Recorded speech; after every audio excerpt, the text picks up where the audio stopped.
Mindset Podcast. We're your guide as you make your way through life, getting better 1% every day. We believe that life is lived and true victory won through adversity. Nothing easy is ever worth it. We believe in the warrior ethos and support those that choose to walk that path.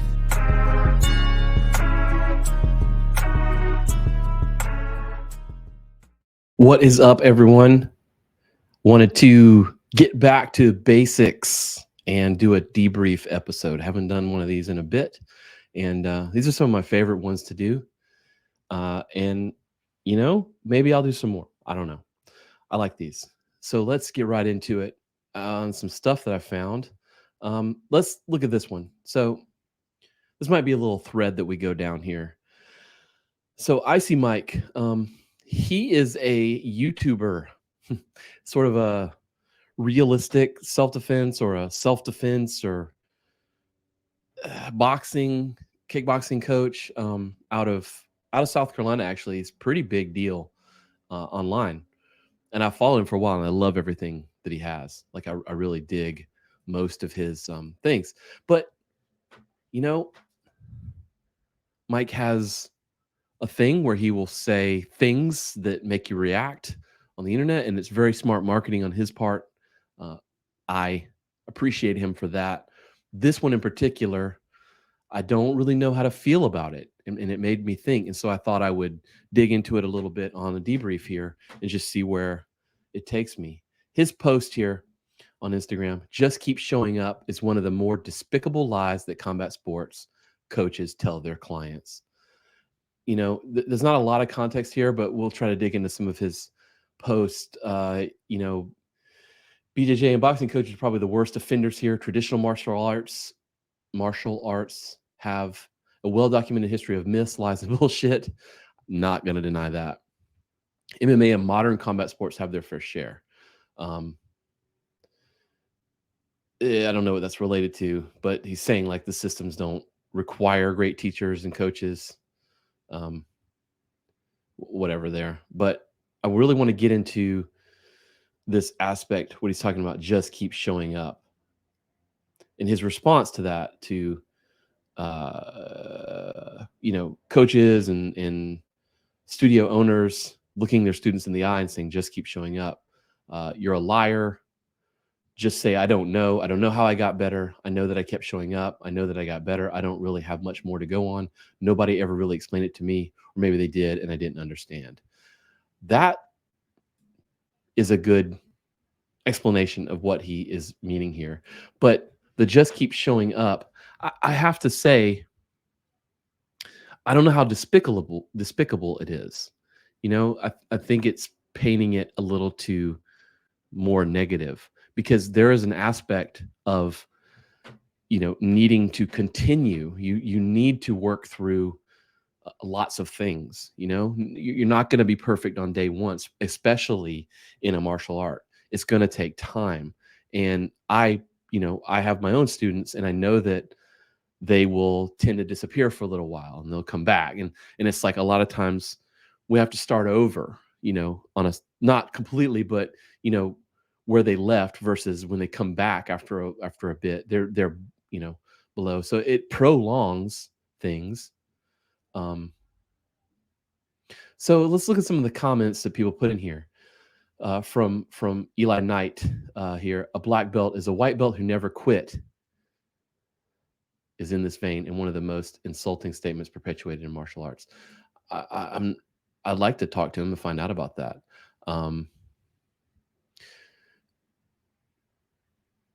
You should advance in rank for just showing up. You shouldn't advance in rank for just showing up. It's insulting for people who bust their ass and work hard to be rewarded, something they just could rewarded with if they had shown up and done the bare minimum. Black belts shouldn't be participation trophies. That's one I wanted to get into. He's right. You shouldn't be awarded your black belt just by showing up. That's not good. That is insulting. I don't know that that's really what that means necessarily. I look at it and I tell people, you know, don't quit and stuff like that. Just keep showing up, because I know that they need to continue their training. training never ends, you know? I think that's part of maybe the culture that these guys are railing against, is that there's this culture of like, a system that you work yourself through, that you have to pay for levels. There's a lot of black belts in the world that it's just the biggest check you'll ever write, and you pay for it and you're going to get it no matter what. Um, and that's not cool either. I think that's kind of where they're going with this. Um, anyway, that one just made me kind of go down this rabbit hole. It's what kicked it off. So thanks, Mike. Go hard, or this is from Off the Zone, and they have some good stuff about working through trauma and training and stuff like that. It's a pretty decent account to follow if you're interested. Go hard or go home. No pain, no game. It's not for everyone are just excuses of martial arts coaches that don't take responsibility for students quitting due to unsafe gym environments. Now, that is a world that we don't need. This go hard or go home, no pain, no game. I get it.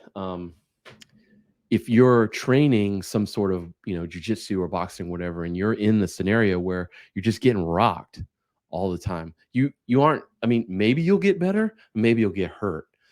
That is definitely an unsafe environment, and a good coach, a good instructor is going to keep you safe. You've got to look for that too. And there's lots of things in here, like this top comment. Let's see. It won't stay. But it's one person. What to do if your gym will make you pay 2 months total to break the yearly membership? Well, break it. There was me saying, yes, it's a good idea. If we're all grown-ups, if you go to a gym and they have high pressure sales in that, you get like, there's a system, and we ran it in a gym that I used to work at too. There's a system where you try one class and then, they're all over you to get you to sign up, for a hefty premium or whatever. And it's like a locked in contract and stuff. And from a business perspective, that makes sense. They are running a business. It makes sense. You can't just have transient people in there all the time, coming and going as they please, not paying their bills and stuff. But on the other hand, if it is a type of gym where, safety needs to be a concern, if you are, going hard, I guess you could say, in a self-defense scenario, or, a jujitsu gym, and it is full contact, you need to make sure you're safe. You need time, and you need to tell them that. And if you don't feel comfortable, be a big boy or a big girl. Don't sign the contract. Don't go there. Try another one. If you don't want to be there and you have to get out of it, well, get out of it. It's a lot cheaper than just staying there and paying and not going. But yeah, something to look out for. All right, I want to add this so we can listen. Let's see which one this is. Oh man, I don't know which one it is.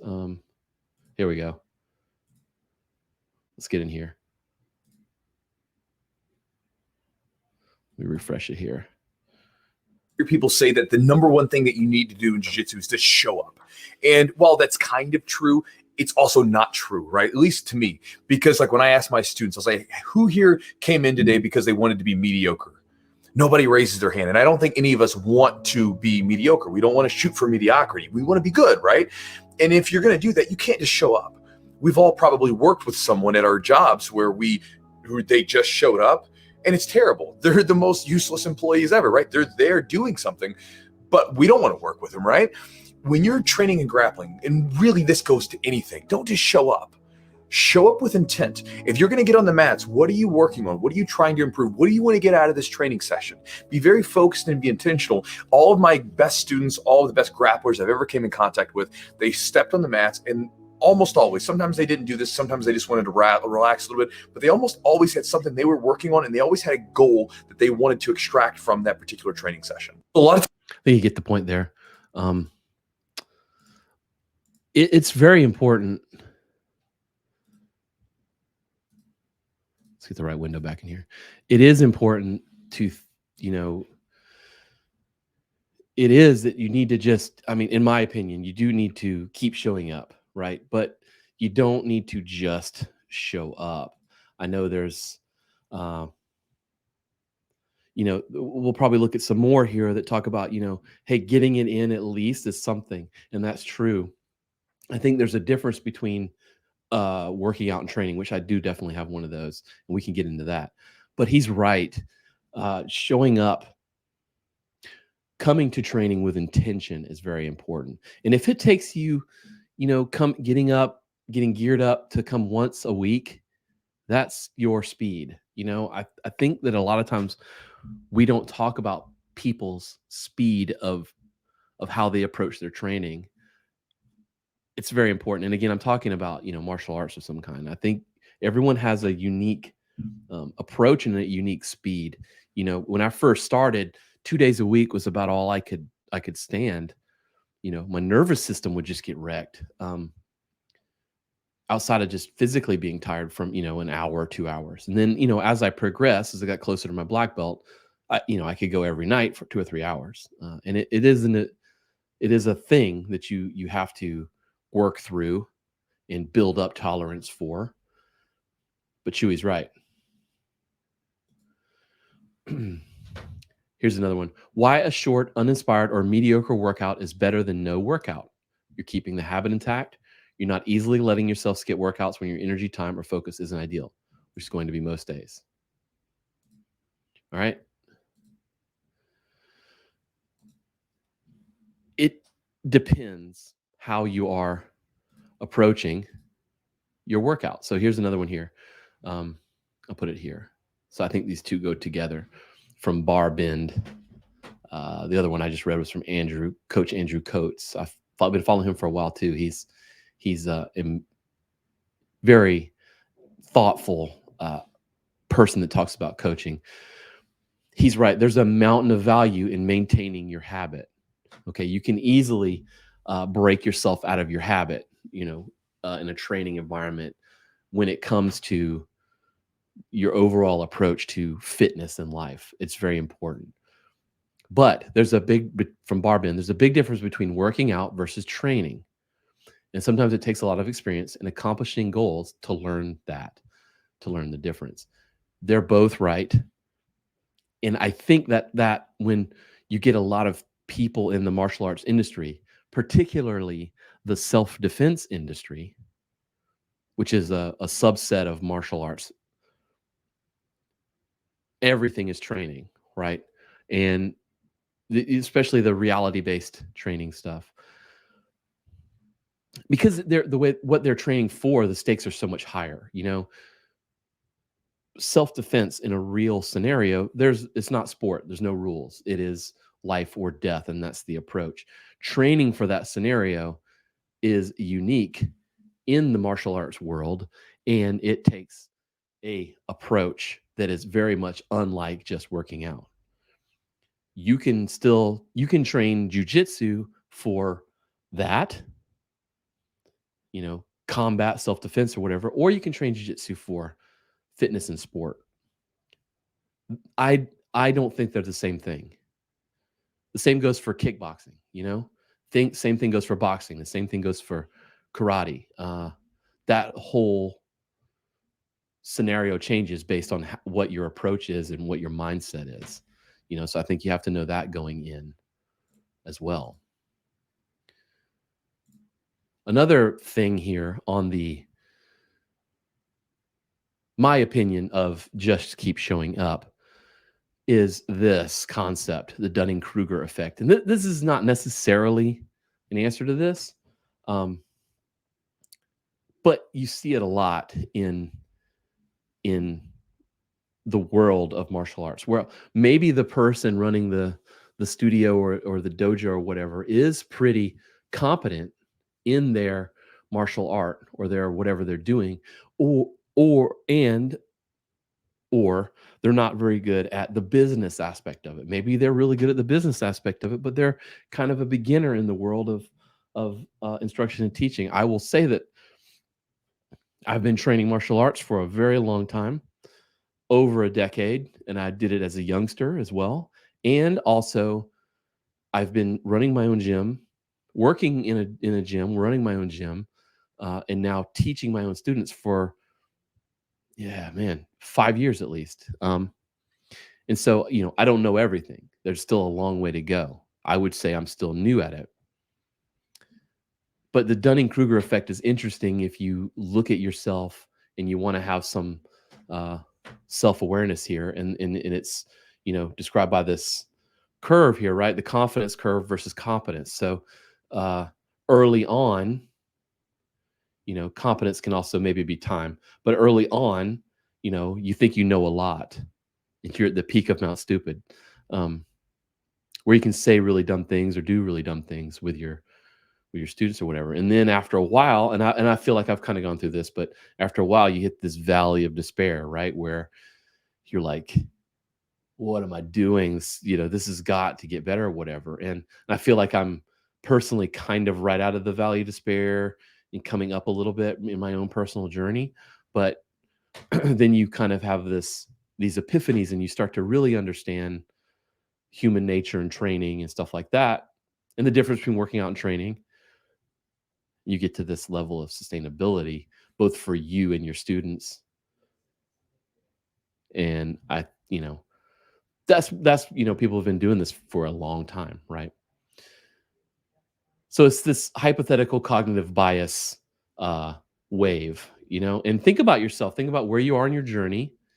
I think a lot of times, if we want to take the black belt analogy and whatever martial arts you want to apply, that black belt is kind of the valley of despair, kind of on that upward slope to enlightenment, right? When you get that thing, you've been working a long time, you've earned something big, or you should have. And you get those early belts, or early on in the process, you think you know a lot, and when you actually get to that point where you've been training a long time, you realize that there's really a lot I don't know, and you realize how important the basics are, right? So that's right there, that almost being enlightened, in my humble opinion.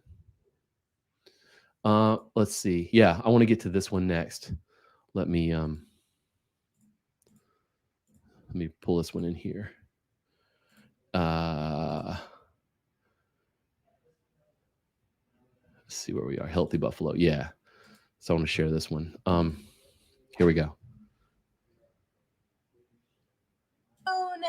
Today's a follow-up. She's great, by the way. Video. How do you deal with the pseudo teachers you are partnered to drill with? Well, I don't have the answer that is going to make it all smooth over. That's the nature of the beauty shebang. Ego is involved when one is instructing and they're not the instructor.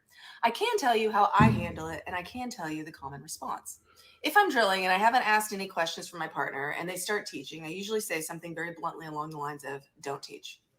The response to that is usually a quick head and neck retraction, kind of like that, followed by one of those, I think you're overreacting eyebrow raise.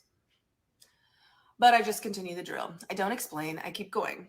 I would say more often than not, their pride is likely bruised a bit. So if you want it smoother, acting as if nothing is wrong usually helps. Throwing out comedic relief, etc., those sorts of things. I would say in the moment they are thinking I'm probably a bit of a bitch, which to be honest is a them problem. I'm not the one instructing a class I paid to be a student in. Yeah. But usually by the end of the Here we go. I think that's enough of that. She's great, by the way. I'm talking to her about getting on the podcast at some point. So maybe you're watching this. It'd be really, I'm looking forward to talking to you. Really great insight on, what it's like for, women in martial arts classes and stuff. Yeah, that's really worth our time. So, talking back about this Dunning-Kruger effect, peak of Mount Stupid, one of the things, and it's a pet peeve of mine too. I agree with you, being on the peak of Mount Stupid. We've all had it, and I'm guilty of it too, which really kind of stings and makes me feel validated. Is this idea that you're training and you begin to instruct instead of learn. You're not the instructor. She's right on. Why don't you just be in the class?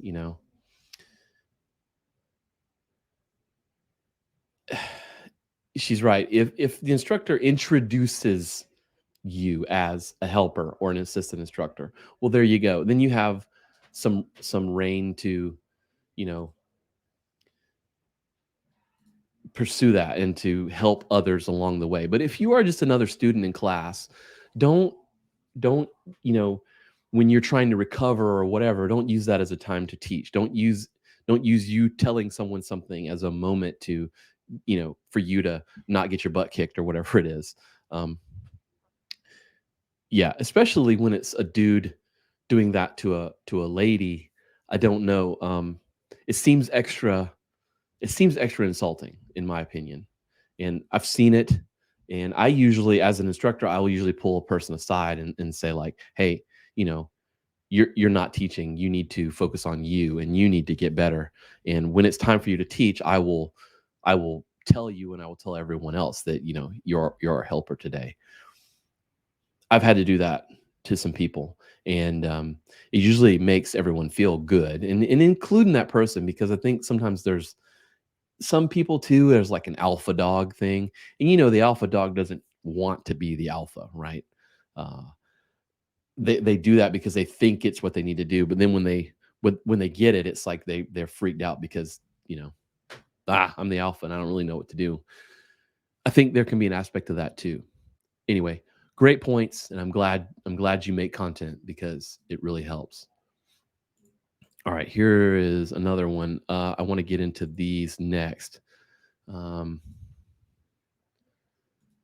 Yeah, this thing, and then I've got another one from. There's no. And the last. Did you hear that Jocko Willink quote? Oh, which one? And it's just, you talk about SEALs. You talk about a really famous SEAL guy who's a jiu-jitsu stud and whatever. He's talking about self-defense. People are talking about, I want to box for self-defense. He's like, why do you need to box for self-defense? If no one's grabbing you, just leave. He's like, the only self-defense you need to know is jiu-jitsu, because you now have your hands on me and you're preventing me from going somewhere. And that's interesting. Here is another one that just came from the Jocko podcast with Dave Castro, which was, man, I tell you, I've been a fan of Dave Castro for a long time. I've done CrossFit for a very long time, and I've always been a fan of his. Was upset when CrossFit let him go, and he's back with CrossFit. He's not doing the game stuff.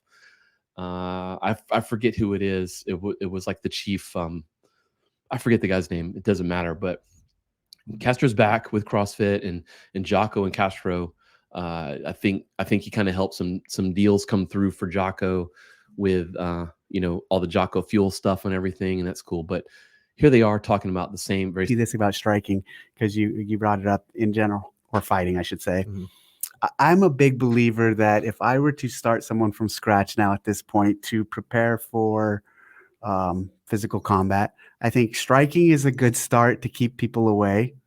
And then actually before jiu-jitsu, I think learning judo and the skills of judo, trying to get people off and keep them away prior to going to the ground, actually creates a well-rounded, capable fighter. What do you guys think about that?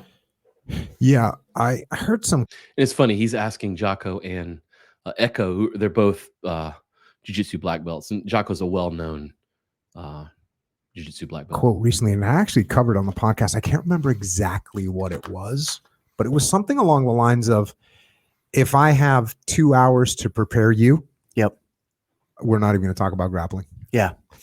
If I have 2 weeks to prepare you, I'm going to start to address it. If I have 2 years to prepare you, that's where I'm going to start. Okay. Right. So he, again, we'll see. I don't know that he necessarily answers it. I don't actually disagree with Dave. I think what he just said is probably smart. And Jocko very, very smartly, wisely talks about how and the what of someone approaching the concept. Okay. Because it does take a lot longer to learn. Yeah. And, I always recommend, if you're going to commit to something and you're going to train, you should start with jiu-jitsu. The reason is because if we're in a striking combat, if we're in a fight and you boxed and I didn't, I can run away from you. Yeah. If you want to kick me and you're a kickboxer, I can run away from you. I don't have to actually fight you until you grab a hold of me. Yep. And then my kicking doesn't work. My punching doesn't work. What works is grappling. What works is jiu-jitsu. And if you wrestled and I didn't wrestle, you're going to take me down. Like to this day, Yeah. like I didn't wrestle in high school. Yep. If somebody wrestled in high school, they're going to take me down. Yep. That's what's going to happen. Like they spend 4 years, Yeah. Right. It's 3 kind of like hours the swimming thing. Yeah. It's kind of like the swimming thing. Yep. So they're going to get the takedown. So what I have to get good at is I have to get good at jujitsu. I have to get good at, from a self-defense perspective, getting back up off the ground, getting away from them, breaking contact. So that's how I would answer that question. Judo's great. Judo's great. The throws in judo are great. They rely on the takedowns in wrestling comprehensively are more reliable. There you But go. if it's pure self-defense and you know a good judo throw, man, that's really good. People, you're dealing with somebody that's got clothes on. You can grab a hold of their clothes. I think you get it. They kind of, go a little bit more, but it's, it is what it is. You can find that and get in there. Yeah. So the answer is based on how much time you have to get ready. If it's a simple self-defense class, 2 or 3 hours, you've got to cover basics with someone. I don't really think that's what that question is, though. I think the question isn't about because Jocko's, this has been brought up a lot on the internet, and that's why I brought the other. I don't even know what the other thing was. I don't really think the question is about that. I don't think it's about like how would you prepare someone. I think the question is, if you were starting from scratch with someone that you were training, like as a teacher, as a mentor to a mentee or whatever, what would you do? Jocko's answer is to start jujitsu. I can't disagree with that, but I think striking definitely has a strong place. If not, you should start very early with striking. I think striking is very important. And, there's no striking in jujitsu. Now, if you have trained mixed martial arts before, I have, both of my boys have, and we train it in my gym for those that are interested.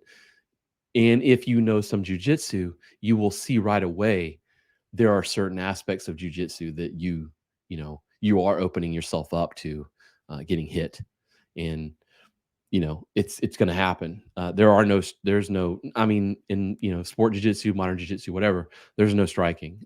I've seen systems where there's some striking and defense against striking and stuff like that in more of a like Gracie combatives sort of approach. But like, generally speaking, the jiu-jitsu gyms that I have come up through, there's no striking unless they have like a mixed martial arts program, and that's where they cover the striking and some, traditional techniques in striking like you would get from a karate, taekwondo, Muay Thai. They're going to be beneficial. And I think Dave Castro is right. I think he's right. I'm not saying Jocko's wrong. He's not wrong either. They're both right. Just a different approach, I think. And I've been wanting to get that off my chest. Let's see.